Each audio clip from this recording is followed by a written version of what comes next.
Welcome to Samba Samba. Enjoy the video. You start by powering the Surface Pro 7 down and discharging residual power, because live circuits risk damage. Once done, heat the screen perimeter to soften adhesive. About 60 to 70 degrees Celsius will do. Make a small gap with a suction cup, then work plastic picks around the edge slowly. This relieves adhesive without cracking the glass. As you open, keep short, gentle motions and stop if you feel resistance, because forcing it can fracture the panel and complicate the repair. With the glass lifted, prop it safely so cables aren't stressed.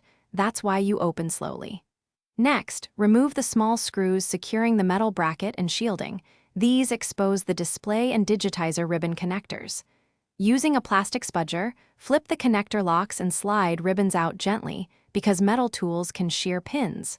Once free, remove the old LCD/digitizer assembly and transfer small parts like cameras or brackets to the new screen. You reconnect the display and digitizer ribbons, making sure each connector is fully seated because poor contact causes touch failure. Before sealing, power the tablet on to verify the LCD, touch, cameras, and Wi-Fi work. It saves reopening the device.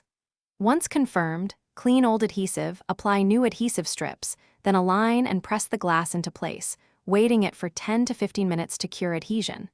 If touch doesn't respond, power off and reseat the digitizer connector, then reboot to reinitialize the controller.